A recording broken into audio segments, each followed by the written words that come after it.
Hello students, welcome back again. Last part of chapter number 7 from 10th class geography. Chapter name is Lifeline of National Economy. Okay, now we start.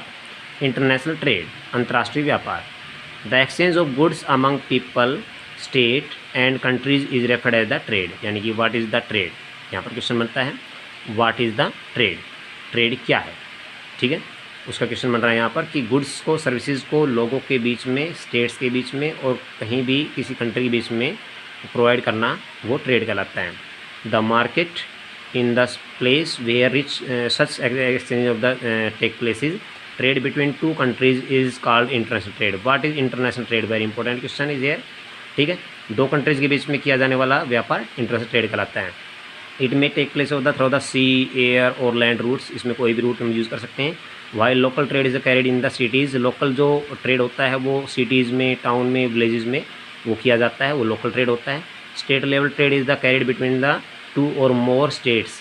और जो state level का trade होता है, हमने जहाँ बातें की हैं, देखिए बेटा, लोकल ट्रेड की बात की है हमने, ठीक है, इंटरनेशनल ट्रेड की बात की है हमने, ठीक है, और ट्रेड की बात की. ट्रेड, इंटरनेशनल ट्रेड, उसके बाद में लोकल ट्रेड, ठीक है, और उसके बाद में स्टेट लेवल ट्रेड, ठीक है. स्टेट लेवल ट्रेड इसमें क्या होता है? बिटवीन टू और मोर स्टेट्स, एक या दो स्टेट्स के बीच में यानी कि जो ट्रेड किया जाता है वो स्टेट लेवल ट्रेड्स होता है. Advancement of the international trade off the country is the index of the economic prospective. हमें अच्छी तरह पता है कि एक कोई भी इंटरनेशनल ट्रेड अगर हम किसी कंट्री के साथ करते हैं तो इससे हमारे इंडिया की इकोनॉमिक्स का जो इंडेक्स है उसका पता चल जाता है कि हमारे इंडिया की पॉसिबिलिटी क्या है और कितनी पावर है कि जो हम अदर कंट्री के साथ में एक्सपोर्ट इंपोर्ट करते हैं, ठीक है.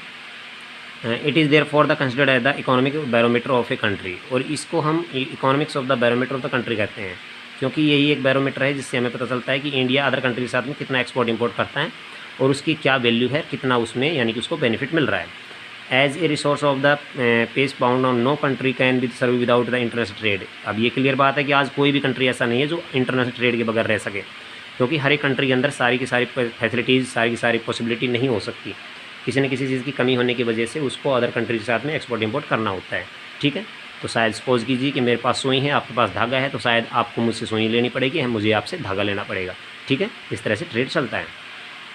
The balance of trade off the country is the difference between the export and import. ये क्लियर बात है कि बैलेंस भी बनाना पड़ता है, एक्सपोर्ट और इम्पोर्ट का बैलेंस बनाना बहुत ज़रूरी है, ठीक है. What is the trade balance, ठीक है, बैलेंस ऑफ ट्रेड या ट्रेड बैलेंस क्या है, ठीक है. The balance of trade off the country is the difference between the export and import, ठीक है. अब ये इसका एग्जाम्पल आएगा और इसकी डेफिनेशन आएगी. What is the balance of trade?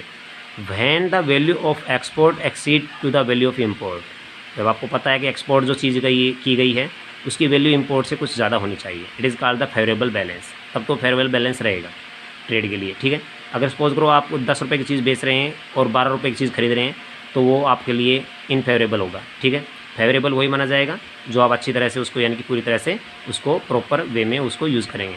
It is called a favourable balance of trade, ठीक है.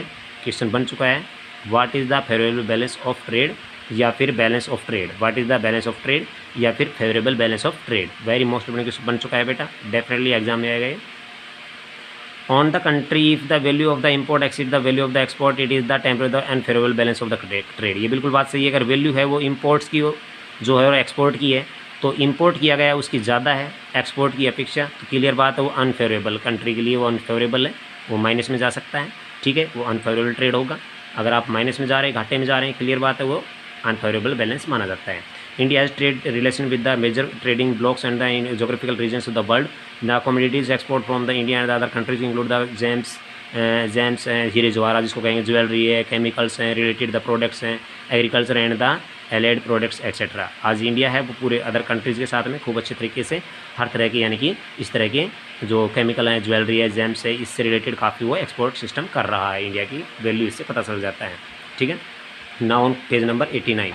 Okay, the commodities important to India include the petroleum, crude and the products, gems and the jewelry, chemicals and the related the products, base the metal, electronic items, machinery, agriculture, allied products. India is the emergence of software against the international level and the earning of the large foreign exchange through the export of the information technology. आज India information technology की help को लेकर के पूरी तरह से आज बड़े बड़े यानी कि कंट्रीज़ के साथ में हर तरह के ज्वेलरी, केमिकल्स से रिलेटेड और उसमें मशीनरी, एग्रीकल्चर जो एग्रीकल्चर पार्ट हैं एग्रीकल्चर इक्विपमेंट्स हैं, मशीनरी है, एलाइड प्रोडक्ट हैं, ये सभी के साथ पूरी तरह से आज इंडिया अपने सॉफ्टवेयर टेक्नोलॉजी की कार अच्छी तरह से इंफॉर्मेशन टेक्नोलॉजी से जुड़ करके एक्सपोर्ट कर रहा है।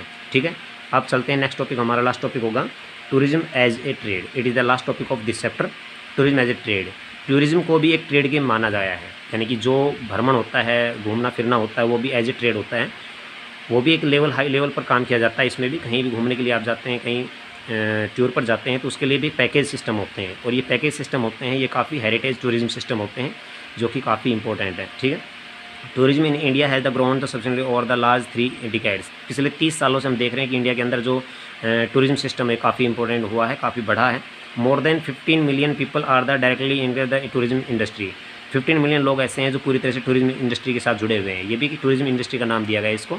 ठीक है, ये ट्रेड सिस्टम है, टूरिज्म एज ए ट्रेड, और ये इंडस्ट्री भी होती है, टूरिज्म इंडस्ट्री माना जाता है। Tourism also the promote the national integration and the provide the support to the local handicraft and the cultural precepts. हर तरह की, यानी कि वहाँ की सभ्यताओं को, हैंडीक्राफ्ट जो आर्ट्स हस्तशिल्प होती है, उन चीज़ों को, हर चीज़ों को भी वो एक दूसरे के साथ में, कल्चर को अपने साथ को, यानी कि एक दूसरे के साथ बांटते हैं। It also help in the development of the international understanding about the our culture and the heritage. Foreign tourism visit India और the heritage tourism, eco tourism. आज इंडिया के अंदर सिस्टम जो बना हुआ है, विदेशी जो, यानी कि जो भ्रमण होता है, विजिट इंडिया फॉर करते हैं कि हेरिटेज टूरिज्म, जो उसमें हमारी विरासत होती है इंडिया की, जो उसको जानते पहचानते हैं। इको टूरिज्म सिस्टम होता है कि इको सिस्टम, यानी कि इकोनॉमिक सिस्टम यहाँ का कैसा है, इकोलॉजी सिस्टम कैसा है। ठीक है, एडवेंचर टूरिज्म होता है, कल्चरल टूरिज्म होता है, मेडिकल टूरिज्म होता है, और बिजनेस टूरिज्म होता है।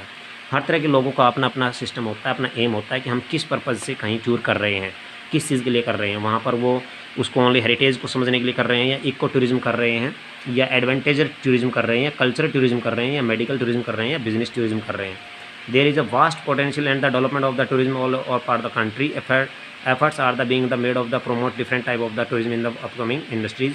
इसमें हम अच्छी तरह कह सकते हैं कि जो अपकमिंग जितनी भी इंडस्ट्रीज़ हैं, उनके अंदर पूरी तरह से जो प्रोमोट डिफरेंट टाइप्स किए गए हैं। इसके अंदर आज इंडिया के अंदर हर जगह पर एफर्ट किए गए हैं कि सभी लोग हर तरह के एरिया में जाकर आ सकते हैं और आ सकते हैं। एक्टिविटी बेस है on the map of the Indian show the important tourism the place of the your states unit territory and the connectivity with other part of the country by the railways roadways and Airways. कोई ना कोई आपके areas में कहीं ना कहीं से जुड़े हुए हैं एक दूसरे के साथ में। ठीक है, आप चाहे हिमाचल प्रदेश में चाहे जाए शिमला, कुल्लू मनाली घूमने के लिए ले जाएँ, चाहे नैनीताल जाएँ, तो ये भी आपका टूरिज्म हो गया, जो एक स्टेट से दूसरे स्टेट के बीच में हो गया। डिस्कस इन द क्लास, जिसके बारे में हम डिस्कस कर सकते हैं। What type of the tourism may be the development in the your state UT and why, और कैसे हैं आपके स्टेट में, किस तरह का टूरिज्म सिस्टम है, आप समझ सकते हैं। उसमें हम मोस्टली कहेंगे हेरिटेज टूरिज्म है, इको टूरिज्म है, ठीक है, और कल्चरल टूरिज्म मोस्टली इसमें आते हैं। Which area of your state and UT you find the more attractive the development of the tourism and the why, उसके पीछे क्या रीजन है, आप समझ सकते हैं। इस बात को निकाल सकते हैं कि डेवलपमेंट कितना हुआ है टूरिज्म से, कितना हमारे पास जो हमारे जो डॉलर के मुकाबले में पैसा होता है, वो हमारा कितनी इनकम होती है टूरिज्म लोगों से। How tourism may be the helpful of the economic development of the region of the development sustainable development approach, और आज ये हमारे लिए कितना इंपॉर्टेंट है, जो कि हम इस बात को समझ सकें। Okay, this chapter has finished complete by the 5 part of videos. Okay, bye bye.